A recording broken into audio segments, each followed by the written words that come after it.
Mais tout de suite, c'est la cryptomanie. Ah, non, la crypto-monnaie. Oui, c'est pareil. Avec Mathilde Gola. Mathilde, vous êtes journaliste spécialisée en économie. On apprend que le SAMU social a lancé la première collecte en Bitcoin. Alors, qu'est-ce que c'est que le Bitcoin? Alors, c'est assez compliqué, en fait. Mais pour faire simple, le Bitcoin, c'est une crypto-monnaie. Bon, là, on n'a pas forcément beaucoup fait avancer les choses. En fait, c'est une monnaie virtuelle et décentralisée qui répond à des règles un peu différentes que celles des monnaies classiques comme l'euro ou le dollar. En fait, il n'y a pas de banque centrale, mais un réseau d'ordinateurs décentralisé qui vérifie les transactions.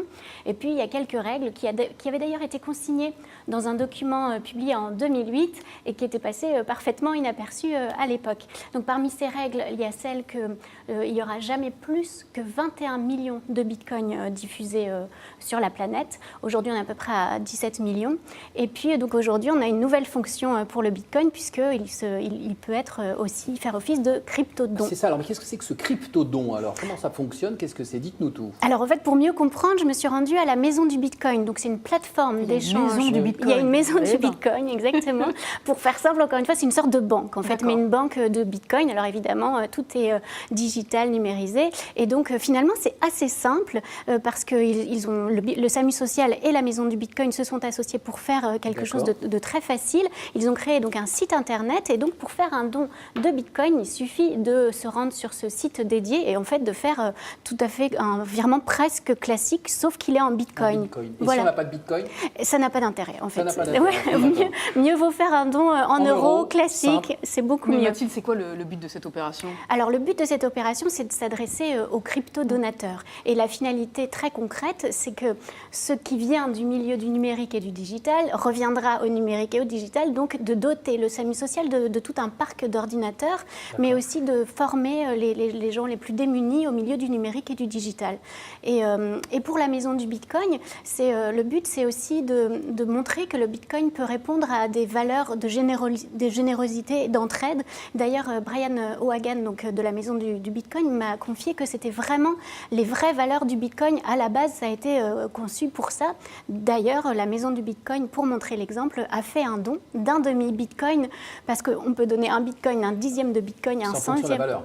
Exactement. Ça correspond à quoi, un demi-Bitcoin? Aujourd'hui, on est à peu près à 7 000 euros le Bitcoin, donc un demi-Bitcoin, c'est autour de 3 500 euros. Ouais, voilà, exactement. Et est-ce que c'est la première fois en France qu'est lancé ce type d'opération, ce crypto-don?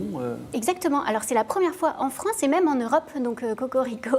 Après, il y a eu quelques petites initiatives qui avaient été lancées aux États-Unis, mais rien de très important.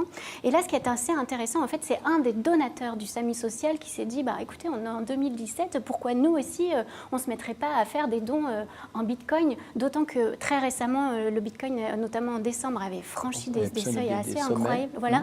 Donc, en fait, le SAMU social s'est aussi dit que ceux qui avaient réalisé des intérêts très forts grâce au Bitcoin, puisque sa valeur a fortement augmenté, pouvaient en fait la redistribuer à ceux qui n'ont pas d'argent, les plus démunis, et donc ceux dont le SAMU social s'occupe en particulier. Et les montants, pardon. Oui, ça a chuté depuis, voilà, évidemment. Exactement, mais ça reste quand même très élevé. Et les montants qui sont levés, ils sont réels ou complètement virtuels? Non, alors c'est de la vraie monnaie en fait, parce que l'opération va durer un mois. Elle a commencé le 15 janvier, elle va se terminer d'ici quelques jours, donc le 15 février. Et ce jour-là, le SAMU social va convertir tout ce qu'il a engrangé en euros. Et donc aujourd'hui, on est à peu près à 1 bitcoin qui ont été donnés, plus le demi-bitcoin de la Maison du Bitcoin. Donc on est autour de 11 000 euros, un peu plus. Donc il reste encore quelques jours. Donc espérons que le bitcoin continue à ne pas trop descendre. Voilà, depuis quelques jours, il a même repris sa croissance. Donc espérons que ça continue pour que le SAMU social puisse avoir une somme plus importante. Didier, je me tourne vers vous. C'est pas plus compris. Donc, mais quels sont les crypto-directeurs, initiateurs de ce truc? En fait, on ne sait pas trop. C'est assez crypto. Voilà, en fait, c'est justement ce fameux document qui avait été diffusé en 2008, comme ça a été fait un petit peu dans le plus grand secret.